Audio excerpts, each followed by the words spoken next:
तो चलिए इस विषय की गहराई में उतरते हैं।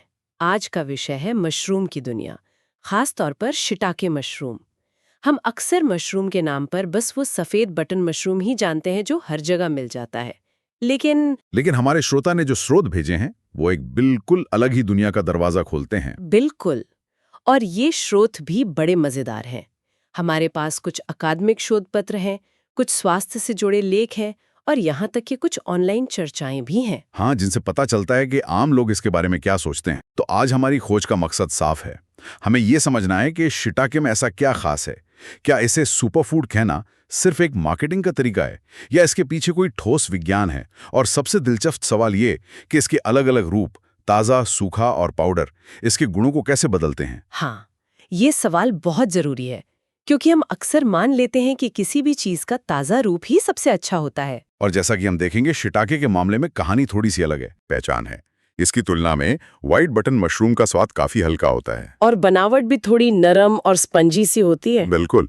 और यही छोटा सा अंतर तय कर देता है कि किचन में इनका इस्तेमाल कैसे होगा। मतलब जहाँ एक मजबूत दिलकश स्वाद चाहिए, जैसे किसी गहरे रंग के सूप में या एशियाई स्टर फ्राई में, वहाँ शिटाके बेहतरीन काम करेगा। हाँ, शिटाके अक्सर शो का स्टार होता है, जबकि बटन मशरूम कह सकते हैं कि एक टीम प्लेयर की तरह है, जो सलाद जैसी चीजों में अच्छा लगता है या उन व्यंजनों में जहाँ आप नहीं चाहते कि मशरूम का स्वाद बाकी चीजों पर हावी हो जाए। सही। स्टार होने की बात तो ठीक है, लेकिन क्या पोषण के मामले में भी ये उतना ही आगे है? मैंने एक ऑनलाइन चर्चा में देखा कि लोग कह रहे थे कि बटन मशरूम में प्रोटीन ज्यादा होता है और कैलोरी कम। क्या ये सच है? हाँ, और ये सतही तौर पर बिल्कुल सही है। अच्छा। अगर आप सिर्फ पैकेट के पीछे लिखा पोषण का लेबल देखेंगी तो लगेगा कि बटन मशरूम भी एक अच्छा विकल्प है। कैलोरी कम, थोड़ा बहुत प्रोटीन। वहीं शिटाके में आपको फाइबर, विटामिन B6 और जिंक जैसे मिनरल्स ज्यादा मिलेंगे। तो पहली नजर में लगता है कि चुनाव अपनी जरूरत के हिसाब से है। बिल्कुल, पहली नजर में। लेकिन असली कहानी उन यौगिकों यानी कंपाउंड्स में छिपी है जो सामान्य पोषण लेबल पर कभी नहीं दिखते। अच्छा। और यहीं से शिटाके की सुपरफूड वाली पहचान सामने आती है। ठीक है, अब आपने मेरी दिलचस्पी जगा दी है। चलिए इन छिपे हुए हथियारों की बात करते हैं। स्रोतों में एक नाम बार बार आ रहा है, लेंटिनिन। ये असल में है क्या? यह सबसे आकर्षक बात यह है कि लेंटिनिन सिर्फ एक पोषक तत्व नहीं है जैसे विटामिन या मिनरल। तो फिर ये शिटाके में पाया जाने वाला एक खास तरह का बीटा ग्लूकान है। स्रोत इसे शरीर की रक्षा प्रणाली के लिए एक वेकअप कॉल की तरह बताते हैं। वेकअप कॉल मतलब ये हमारी प्रतिरक्षा प्रणाली को जगाता है। तो क्या इसका मतलब है कि अगर कोई बीमार नहीं है तो भी इसे खाने से उसकी इम्यूनिटी बूस्ट होगी? ये बहुत अच्छा सवाल है। इसे बूस्ट करने से बेहतर सक्रिय या संतुलित करना कह सकते हैं। ये क्या करता है कि हमारी जो इम्यून सेल्स होती है ना, जैसे मैक्रोफेज। हाँ, खास तौर पर मैक्रोफेज और नेचुरल किलर सेल्स, उनको सीधे सीधे एक्टिवेट कर देता है। ये वो सेल्स हैं जो हमारे शरीर में गश्त लगाती हैं और बाहरी खतरों को पहचानकर खत्म करती हैं। तो ये हमारे शरीर के सैनिकों को जगाकर उन्हें ज्यादा कुशल बनाने जैसा है। बिल्कुल।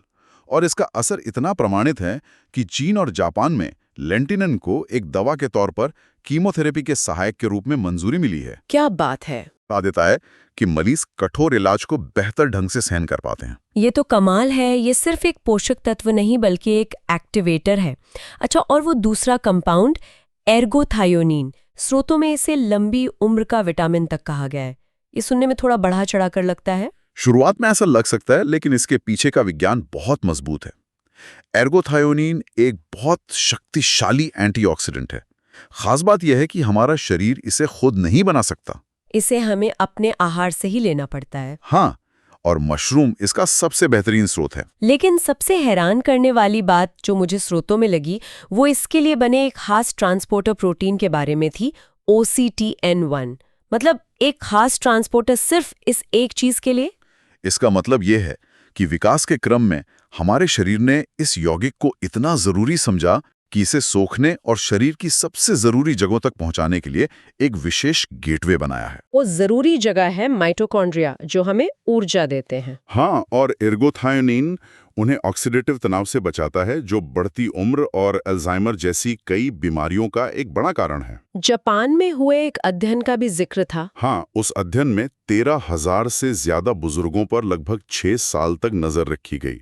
नतीजा चौंकाने वाला था। क्या नतीजा निकला? जो लोग मशरूम बिल्कुल नहीं खाते थे, उनमें डिमेंशिया का खतरा 8.7% था, लेकिन जो हफ्ते में सिर्फ 1 या 2 बार मशरूम खाते थे, उनमें उनमें ये खतरा घटकर सिर्फ 0.95% रह गया। 1 मिनट, लगभग 10 गुना की कमी। ये तो बहुत बड़ा आंकड़ा है। लेकिन क्या इस स्टडी में दूसरे फैक्टर्स को भी ध्यान में रखा गया? हो सकता है जो लोग मशरूम खाते हैं उनकी पूरी जीवन शैली ही ज्यादा स्वस्थ हो। ये एक बहुत ही ज़ाया सवाल है। शोधकर्ताओं ने उम्र, लिंग, शिक्षा और अन्य आहार संबंधी आदतों जैसे कई कारकों को ध्यान में रखकर अपने नतीजों को एडजस्ट किया, और फिर भी मशरूम और डिमेंशिया के कम खतरे के बीच का संबंध बहुत मजबूत बना रहा। ठीक है, तो शिटाके में ये 2 शक्तिशाली यौगिक हैं। अब उस सवाल पर आते हैं कि हम इनसे सबसे ज्यादा फायदा कैसे उठा सकते हैं, ताज़ा, सूखा या पाउडर? मेरा पहला अंदाजा तो यही है कि ताज़ा ही सबसे अच्छा होता है। और यहीं पर कहानी थोड़ी पलट जाती है। ये एक बेहतरीन उदाहरण है कि कैसे प्रोसेसिंग से फायदे हमेशा कम नहीं होते, बल्कि बढ़ भी सकते हैं। हाँ, ताज़े शिटाके की अपनी जगह है। उसकी मांसल बनावट स्टर फ्राई के लिए बहुत अच्छी है। इसमें विटामिन बी कॉम्प्लेक्स और फाइबर होता है। ये इसका सीधा सरल रूप है। ठीक है, लेकिन फिर जादू कहाँ होता है? असली जादू तब होता है जब इसे सुखाया जाता है। पहली बात, इसमें ग्वाइनिलाइट नाम का एक स्वाद बढ़ाने वाला तत्व बनता है। यही वो चीज है जो सूखे शिटाके को वो गहरा उमामी स्वाद देती है। मैंने सुना है कि कई शेफ्स सूप के लिए हमेशा सूखे शिटाके का ही इस्तेमाल करते हैं। बिल्कुल, वो इसी ग्वाइनिलाइट की वजह से है। लेकिन स्वाद से भी ज्यादा महत्वपूर्ण बदलाव विटामिन डी से जुड़ा है। हाँ, विटामिन डी वाली बात बहुत मजेदार लग रही है। बताइए इसके बारे में। हमारे शरीर की तरह मशरूम में भी एक पदार्थ होता है जो सूरज की रोशनी पड़ने पर विटामिन डी में बदल जाता है। मशरूम में होता है अर्गोस्टेरॉल। और जब इस पर सूरज की रोशनी या यूवी लाइट पड़ती है तो ये विटामिन D2 में बदल जाता है। तो ये बढ़ोतरी कितनी होती है? क्या ये मामूली है या? बिल्कुल नहीं, और यही सबसे हैरान करने वाली बात है। अध्ययन में पाया गया कि सिर्फ 1 ग्राम यूवी लाइट से सुखाया हुआ शिटाके, 1 ग्राम? सिर्फ 1 ग्राम, वो हमारी रोज की विटामिन डी की जरूरत को पूरा करने के लिए काफी है। 1 मिनट, क्या कहा आपने? मतलब मुझे सर्दियों में विटामिन डी की कमी रहती है और मैं उसके लिए सप्लीमेंट्स लेती हूँ। आप कह रहे हैं कि मैं सिर्फ कुछ सूखे हुए शिटाके खाकर अपनी जरूरत पूरी कर सकती हूँ? बिल्कुल सही। खासकर उन लोगों के लिए जो ऐसी जगहों पर रहते हैं जहां धूप कम निकलती है, या जो शाकाहारी हैं, उनके लिए ये एक वरदान है। ये तो पूरी गेम ही बदल देता है। ये व्यंजन में शामिल करने का सबसे आसान तरीका है। मतलब मशरूम काटना या भिगोना नहीं है, बस 1 चम्मच पाउडर अपनी दाल या स्मूदी में मिला दो। बिल्कुल, यह शिटाके के फायदों को रोजमर्रा के खाने में शामिल करने का सबसे सुलभ तरीका है।